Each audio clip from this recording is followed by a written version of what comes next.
Hello, this is Seneca Harris. We are checking in, and I'm here with Michael Snyder, and we are from the Urban Coalition of Freelance Writers, where we shine a light on issues impacting the urban community. Now, we're going to be doing something a little different. We're going to have an installment, new addition to our YouTube channel called Politic Ditto.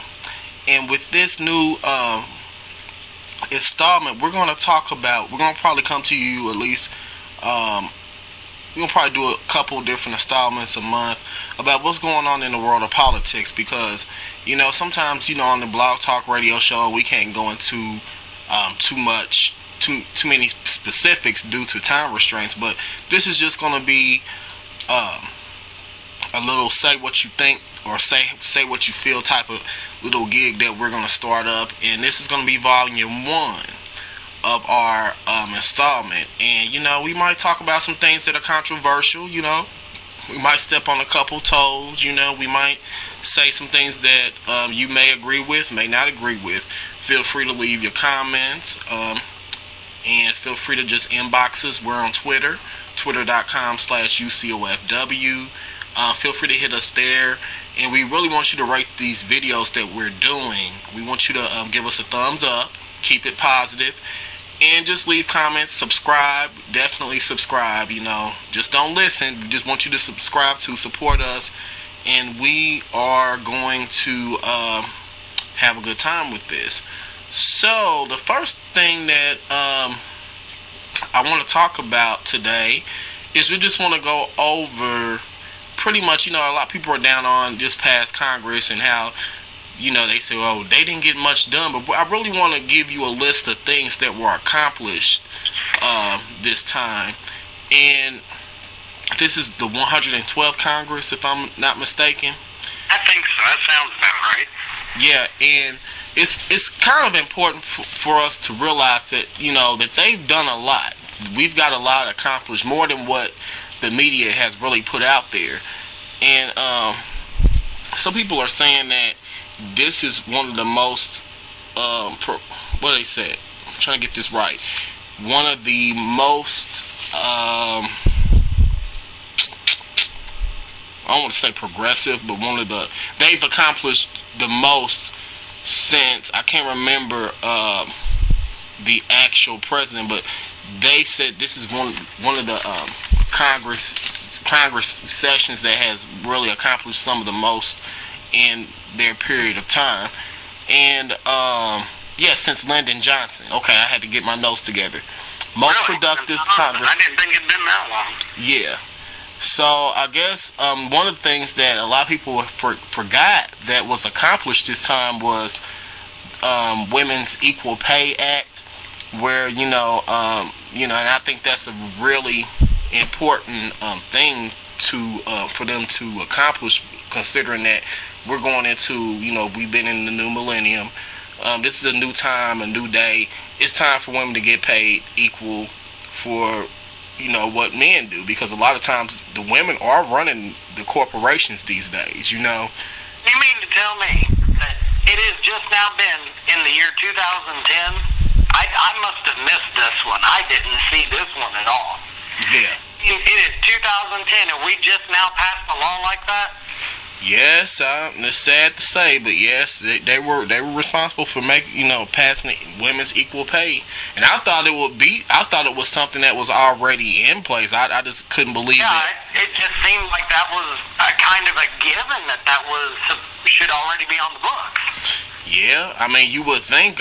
With the civil rights movement and everything else that's happened since the civil rights movement, you would think that we would have progressed further in society than what we obviously have. But it's a sad thing. But we still are fighting discrimination in the workplace, and women are a lot of times they're a major target of that.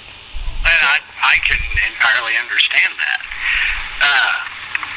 Wow, that just kind of floors me, really. I'm like, seriously? Yeah. Wow.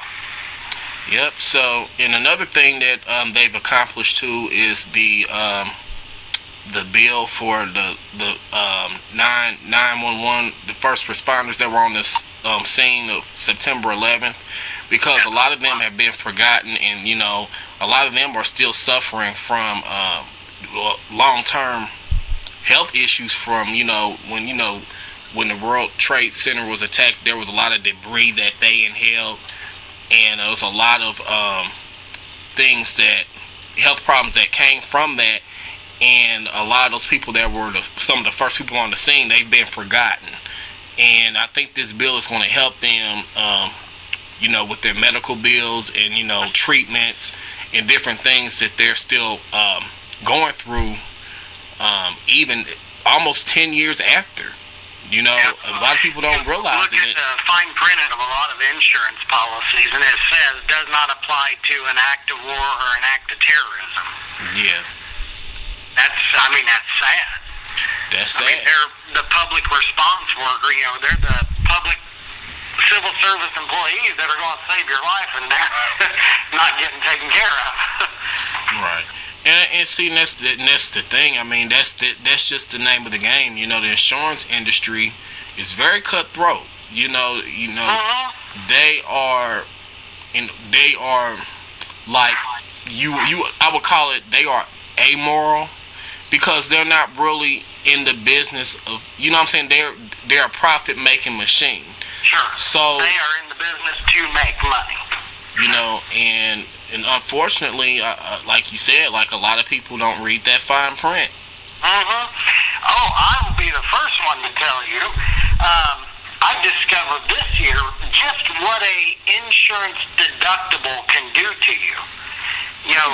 I'm not a person that gets sick very often, but yeah, that's a big machine there that will, pardon my French, screw you coming and going any way that they possibly can.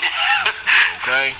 Well, you literally feel screwed sometimes. That's true. Because I tell you, that's true. You feel like you've been gagged, bound, and raped when you get some of those insurance. Yeah, get them hospital bills back, and you thinking that they paying more, but really, shoot, it's just, I don't know. It's really, that's a whole nother topic for another day. We're going to get into the whole healthcare thing, but another thing that we're going to move right along.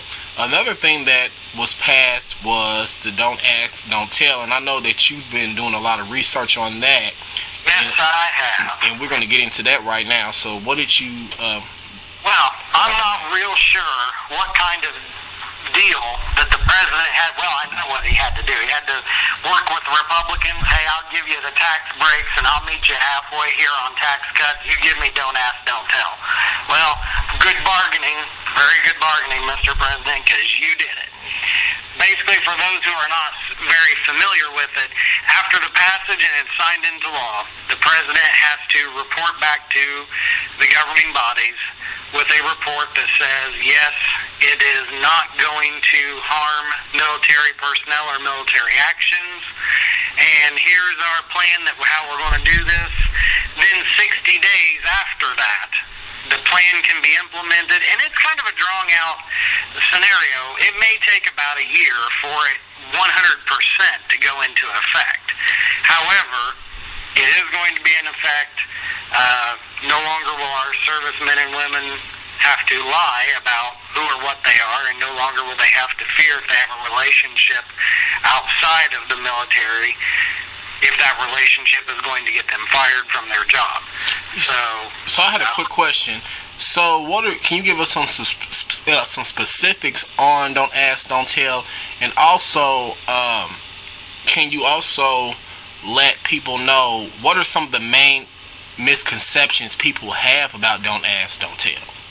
Well, some of the main misconceptions people are thinking that this is just all of a sudden going to be a big to-do and a big thing. And the biggest thing that I have heard out there, and I don't even see where this misconception got started, was that it's going to somehow cause this great distraction and this great big blow-up of policy change that is going to endanger our people out there on the front lines. I'm sorry, but this is kind of like business as usual. I mean, our military men and women, give them a little credit. They know who is and who isn't for the most part. Yeah. You know, they know. They're not stupid. They're smart, intelligent people. And, you know, basically the biggest misconception is that this is going to somehow hurt morale or hurt the form and function of our national security. Well, honestly, I really don't see where this is an issue, and neither does anything, but neither do the Joint Chiefs of Staff of the Armed Services either, except for one guy on the Marine Corps. No surprise. Well, from what I've heard, there hasn't been a great deal of opposition to this. No, there's 77%, I believe, is what I read. I've heard of numbers. I've heard of some of higher actually. Yeah, the one that I remember reading, I think, said 77% don't care. Now, that's more than 3 out of 4. Yeah.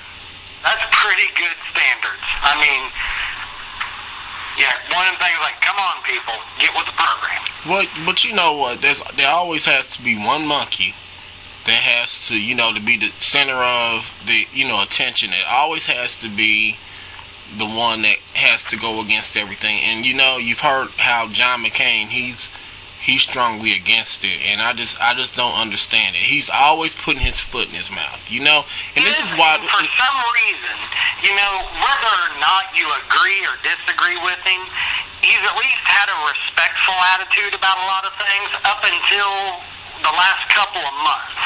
And I'm not even talking about just the don't ask, don't tell thing. But when he got up there the day that the bill passed, and he said, this is a sad day.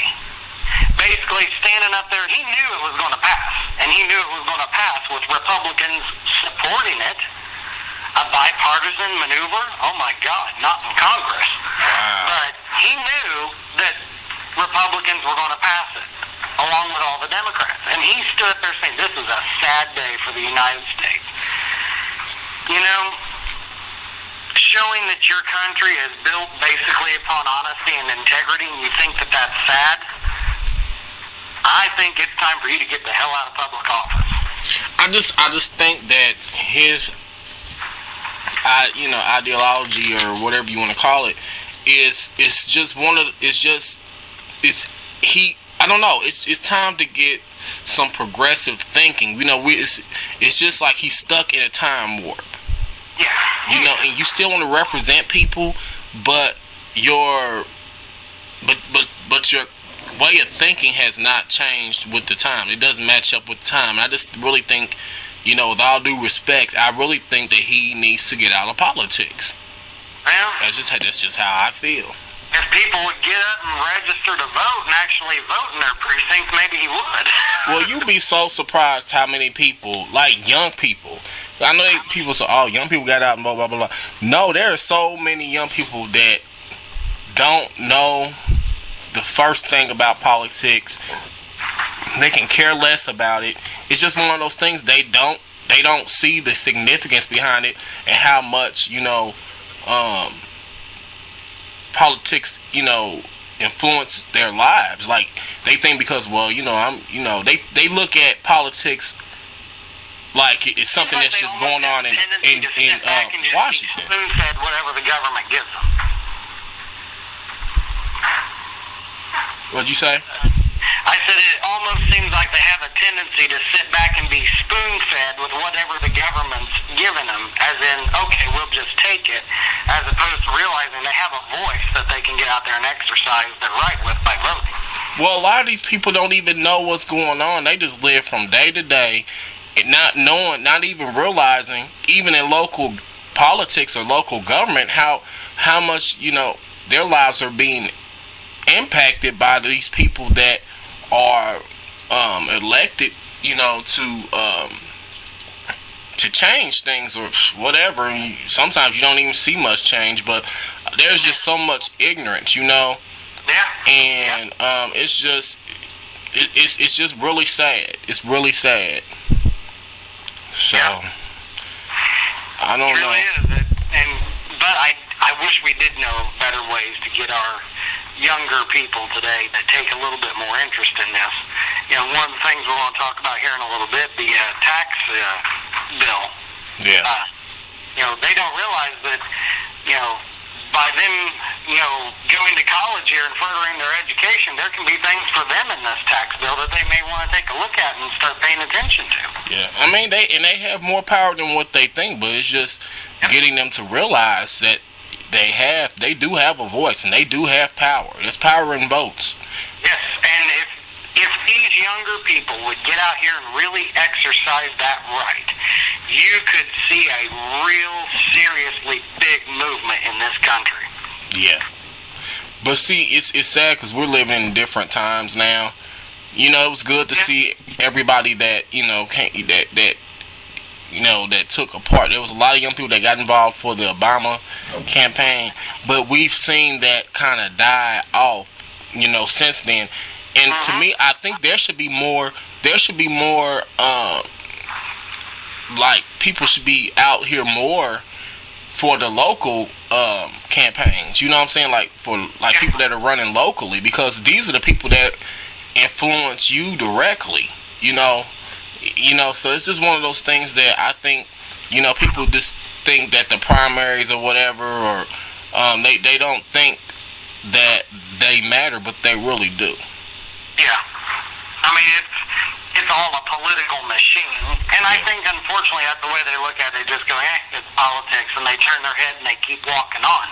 But they really do need to realize, hey, you need to pay attention to this. Even though you may not like it, well, it's just noteworthy. You need to look at what's going on around you. Well, it's just quote unquote politics until they get laid off from a job, and and they can't get government or they can't get any unemployment benefits or anything like that. It's only politics until they start taking more taxes from your paycheck, or it's only politics until it affects them directly. Oh, absolutely. So then all of a sudden it's something they need to pay attention to. Right. But you brought up something I really want to get to now, and you said it. About the entire tax cuts, and I know you had like a theory behind this, and you had like a pretty strong opinion behind the entire tax cut situation, and how it may affect, it may benefit the middle class, but it's not. It's more so it's benefiting the upper middle class, and I know you had a strong opinion on that. Yeah, when you and I talked about this earlier, we noticed that, there's some tax breaks in here for kids going on to college, and with college tuition and college student loans and whatnot. Great. Glad to see that. Always like to see something benefit our kids today trying to, or not even, I guess, kids really, but adults as well. Anyone trying to further their education and better themselves. Delighted to see something for them in here. But then it skips up to, of course, the biggest thing about this was the contribution to the wealthy, tax cuts for the wealthy. One thing I didn't really notice much in here is I am a single man, and I work for a living, have a full-time job, and the only thing out of this that I really see it's going to benefit me is a 2% tax cut taking out of my FICA. And for those of you who don't know, it's like Social Security, Medicare. Mm-hmm. That's about a 2%. Now, 2%, for some of you who don't know what that is, that's not a lot. That's like $2 for every $100. Mm-hmm. So if you make $800, that is 2 times 8, 16. Mm-hmm. That's $16 extra in your paycheck. That's not even a tank of gas, people. Yeah. I understand. Hey, $16 is $16 more than what I would have had, and I understand that. However, it's maybe going to get me another item or 2 or 3 in my grocery cart for my groceries. It's going to maybe, it's not even going to pay a water bill. Yeah. And that's my philosophy. If I can't pay an extra bill with it, then I'd rather not even have it. Right. I mean, we're looking about things that are going to impact a working class of people. They were talking about, what about the working class? Hey, man, I've got an education. Thank God I do. And I have a job. And I'm working for a living. But I'm not wealthy, and I make less than $50,000 a year. I'm getting to bring home an extra $16. That's like a slap in the face. It really is. Kind of is. Yeah, to me it kind of is. Now, don't get me wrong. I've got nothing against these tax breaks for college students. Yeah. I am all for that. I think that's wonderful. But for these people that's making more than $250,000 a year, I ain't got no sympathy for you. I really don't. Because I am sure as hell well below 50,000. But my thing is, like, I mean, these people are talking about how it's beneficial for the people in a higher tax bracket that are making like over 6 figures a year. Oh, it's good for them because it stimulates the economy because they can create jobs and this, that, and the other. You know what? A lot of these people, man, these people are not business owners. A lot of this stuff is inherited wealth. And on top of that, like, you know, these people, a lot of people don't even have businesses. So how's it stimulating the economy and creating jobs, you know?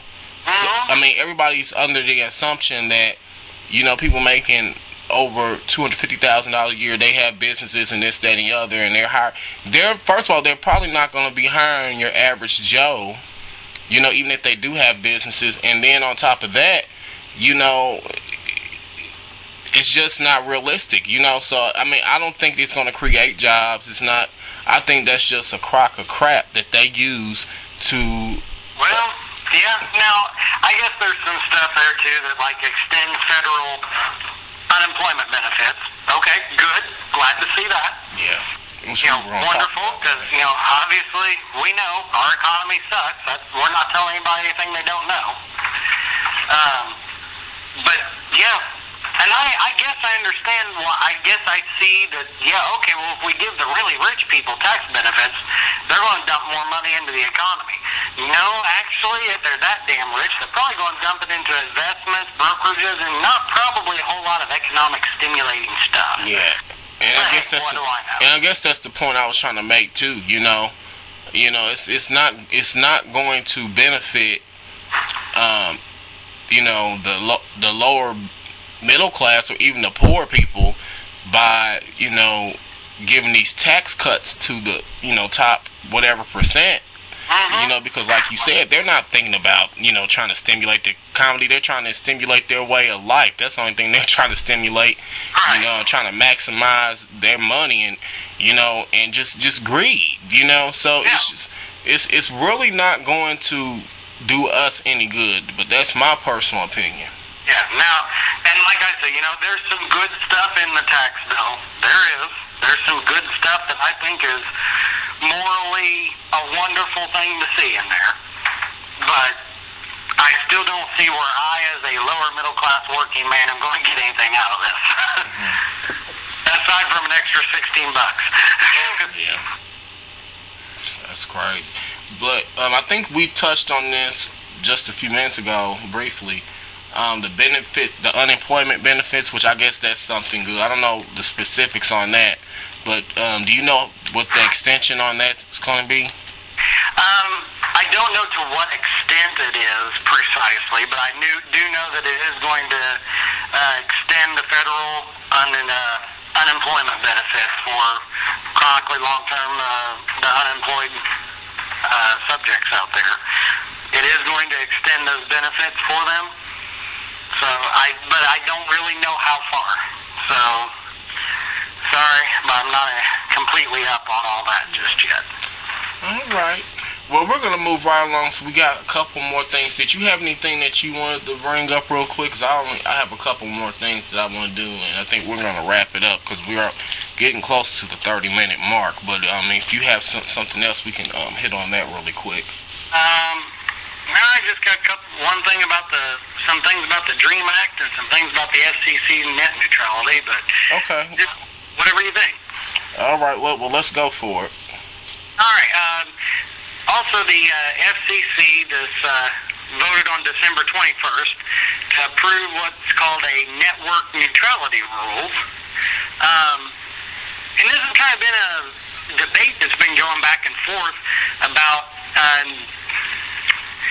broadband service providers intentionally blocking internet traffic that could possibly compete with their business. So the FCC, this is surely going to get taken to court eventually. I'm sure it will. It is kind of a loosely written law, or quote-unquote law. It's kind of FCC's administrative law, I think. But it's mostly saying, hey, you guys, which are the main ones they're looking at it, like AT&T and Comcast.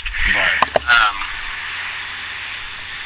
Basically saying you guys got to play nice. You can't block them just because they're your competition. That's not good. Which some of us might say, hey, yeah, that's a good law, but it's written pretty vague. So I think, it was kind of an interesting thing that the FCC done, but I think you're going to really see a lot more hashing out of this in court. So now let me ask you your opinion. And I guess this is kind of relating to the whole net neutrality thing. But I was wondering, do you think that are we going to see tighter restrictions on on the internet soon? Because really, the internet is really not. It's not regulated at this point. And do you think that they're going to try to make restrictions? When it comes to content on the internet, and do you think that will have a positive or negative reaction from internet users?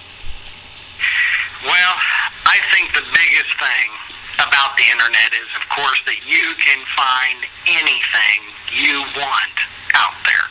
Literally. And the minute that someone tries to filter that or censor that, Lord, you could basically see a whole new version of censorship lawsuits, started up back in, I remember a lot of them when I was in school, learning about censorship and court cases from that. Some big ones in the 80s and 90s. I think you're going to see it all basically blow up all over again with the internet. I think it's going to this is far from over. Yeah. Far from it. I just really think that the internet, okay, I think we just need, I understand that there needs to be certain restrictions, but I don't want, that's the thing I love about the internet, because there is freedom. You know what I'm saying? And I know it always comes with a cost, but I just don't think that it really needs to be tampered with too much. Right. Everything is about, for the safety of children on there, that these children are getting on at home. And you better be aware of what these children are doing when they're at home in your house. It should be the parents' responsibility. And they have, they have different things that you can install on your computer. Exactly. So if a person chooses to restrict what is able to be accessed on the that's accessible on the internet, they should go ahead and do that, but don't sit there and try to impede upon my rights as a citizen. I'm an adult. I should be able to look at what I want to look at or access whatever I want to access online. I think that type of censorship needs to take place in the home by the parents, as opposed to these service providers, these broadband service providers. Because, that's kind of almost like forcing their opinion on everybody else. Right. That doesn't work too well. Right. All right, so we're going to move right along. And you said you had one more thing to share with us? Yes, a little bit on the DREAM Act. You've heard about this, haven't you? Yes. It would give some illegal aliens citizenship and education here in the U.S. Yes, I've heard about it. My personal opinion on it is, I see what they're trying to do, and it seemed like it had a good spirit to it. Yeah, it has a spirit to it, but upon looking at it closer, it just, it's too, like we were discussing earlier, and you brought this point up, it's too specific. Yes. Here's what I've noticed on when I looked up some information on this. It says, would I qualify? And I am on a web page of dreamact.info/students. And it's available, basically seeing if you would qualify for anything under the DREAM Act. You must have entered the United States before the age of 16. So in other words, 15 and younger.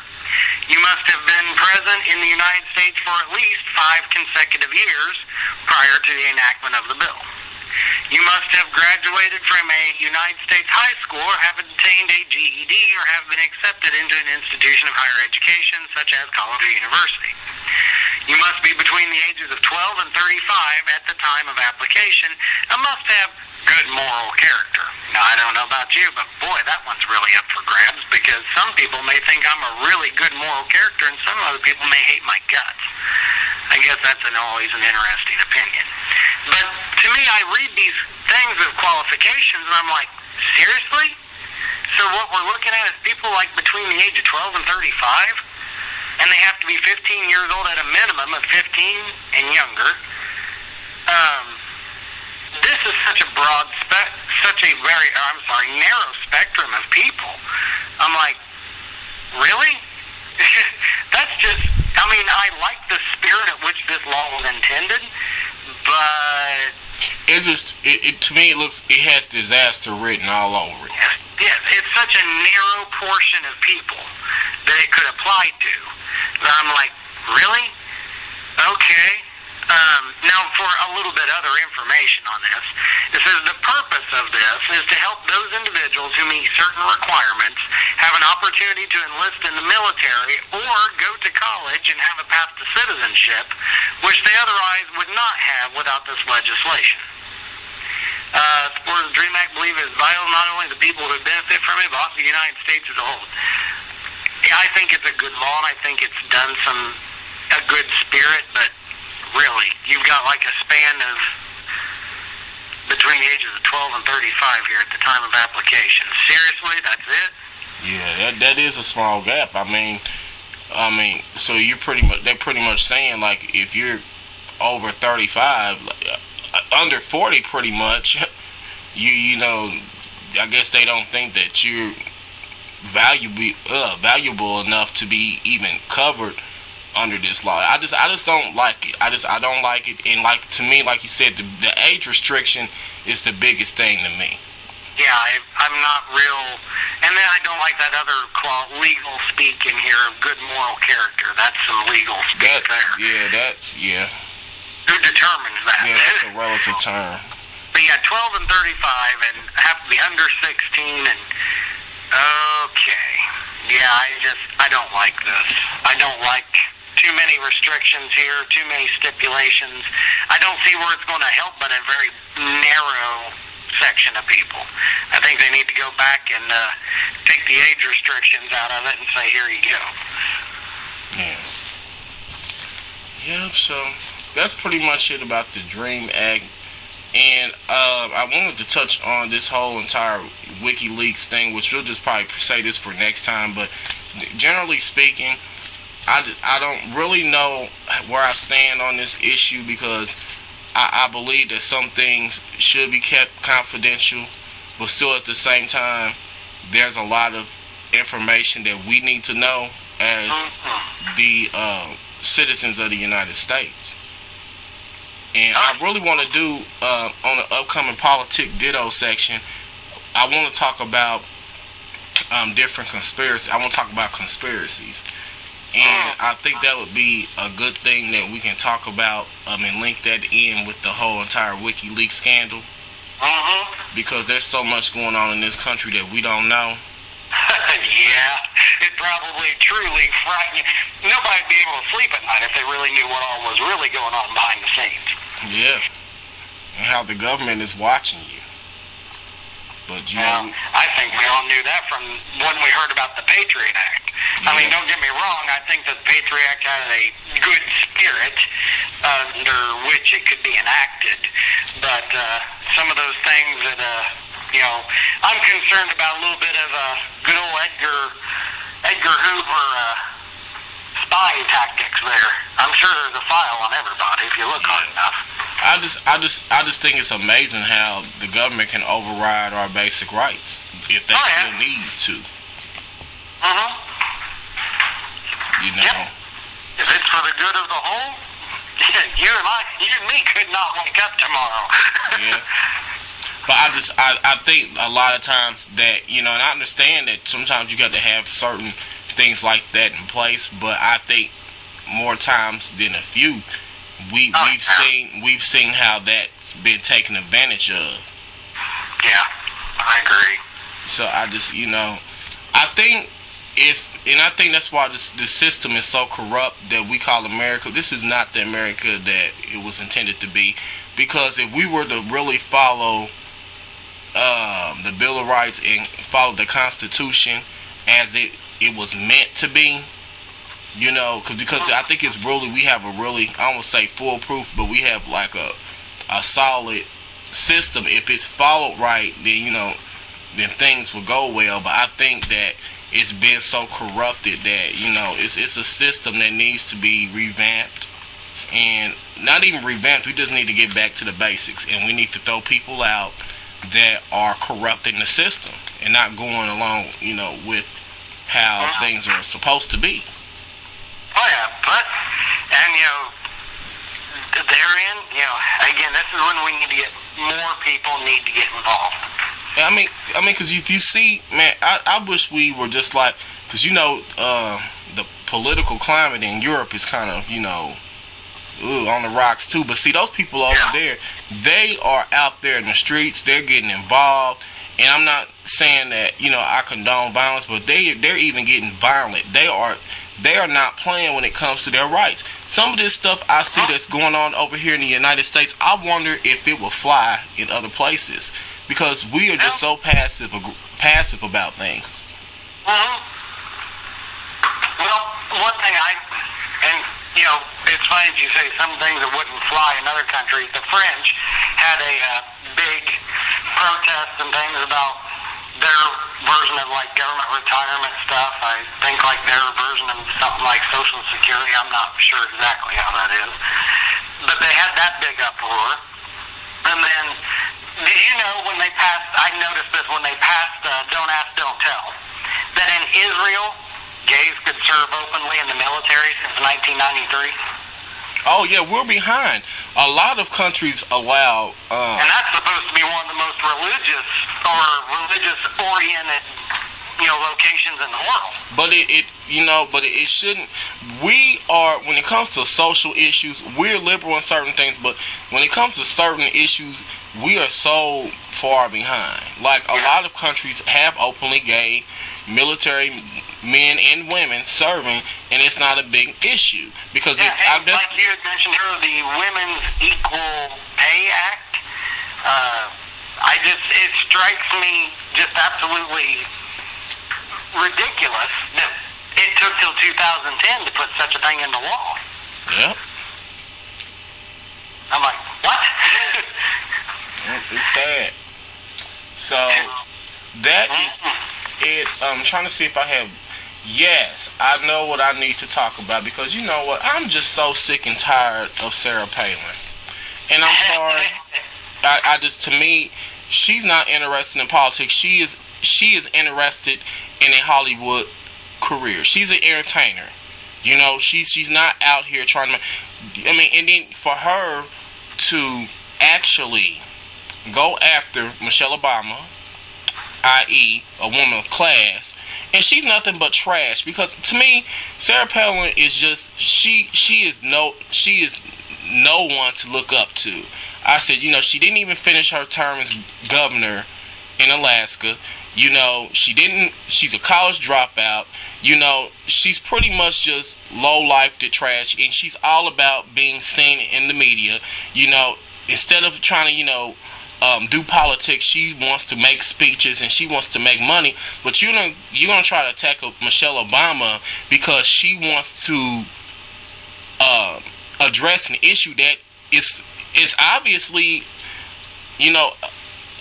an issue that's prevalent today because, and you see it with the rising rates of childhood obesity and diabetes. And and it's really becoming a burden. I can see how it's becoming a burden on the healthcare system. When we see these parents aren't active in their child's life. I mean, you have parents that aren't even active in their children's schooling, let alone their health. And it is always going to fall back on the taxpayer because we're going to have to be the one that has to take care of these people. And it's ridiculous. You see some of these parents, how they let their kids eat what they want to eat. They sit on these video games all day. They sit in front of the computer. And it's just, to me, for her to attack Michelle Obama about that, I wonder if it's a thing that she's just a hater, because Michelle has so much more going for herself than Sarah Palin has ever had going for her. Well, I wonder myself, because you had mentioned it earlier. She's all about acting. She's all about acting and throwing all this around. Honey, her life's a sham. When it comes to politics, her life is a facade. It's all a show. It's Hollywood, baby. Because you get in there and you strip her whole life down, and you go behind the scenes. It's a effed up. It's screwed up. Like her entire family life, her personal life. Even her children. They're all screwed up. And I'm sorry to say that, but yet you want to act like you're the all-American person, this role model. Your kids are just this, that, and the other. But seriously, you're nothing that you say that you are. Well, that's the name of the game. She's a joke, and people egg her on, and if she actually thinks that she is going to become the next president of the United States. Yeah. Hey, I'll give her this much. The woman's got more money than I do. Well, she got more money, but it's coming. To me, I guess it's legit money. But I think the way that she's sold herself out there, she's putting herself out there like a minstrel show. I'm sorry to say that, but she is pretty much putting herself out there as a minstrel show, and she's pretty much making that. Let me shut up. She's making a fool out of herself and her party. There are people in her party now that are rejecting her. The Republican Party, they got them a little bit of a gain here in this last election. And they're trying to ride real high on this. And they're riding high on this by criticizing everything that the Democrats do as nothing but spending money. Oh, we're doing nothing but spending money and ruining the country. And they're riding real high on this. And that's, I think, exactly what she's doing, too. She's trying to beat the drum on the bandwagon going, look at this, look at this. Even though she doesn't realize it sounds kind of ridiculous. You passed a law to make kids' health a little bit better. You're really going to attack that? But you mentioned something before. She's going to attack anything that Michelle or anybody else does, Obama does. It doesn't matter what it is. Even if, I think, was it you I was talking to that was saying, even if she found a cure for cancer. Yeah, I did. I said, if she found a cure for cancer, she was going to find a way to attack her on it and say it costs too much money. Yeah. Because that's their way that they're spinning it. That's the spin. Yeah. Even if you found a cure for cancer.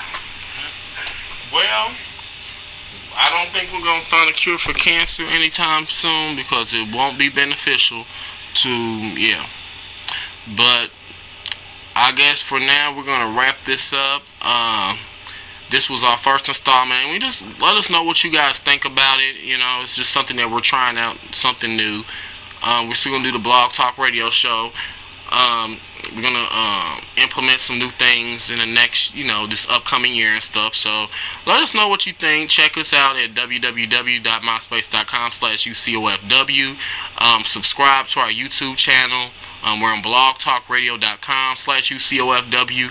You can send me a link. Send me a personal message on YouTube. My name is Seneca Harris, and this is Michael Snyder. And Michael, can you tell them the address of your particular website? Yes, www.sunrisehumanity.com. You can reach me at michael@sunrisehumanity.com. Talking about spiritual-oriented things, some Reiki, which is a holistic medicine, and holistic healing therapy, and things of that nature. Well, we're going to let you guys go for now. We will be back with Volume 2 here, hopefully in the next couple of weeks. We're going to pretty much probably, take a week off and stuff, We do have some commentary coming up soon from a couple of our other staff writers. We're in the process of getting videos from them and stuff, so we're going to be doing some winter fashion. We got a lot of stuff coming up, so just keep us locked in. And don't forget to subscribe to Twitter, because we will have updates on certain things. So, until then, you got anything else to say? I think that's all I can think of right now. All right. Once again, this is Politics Ditto. Hit us up.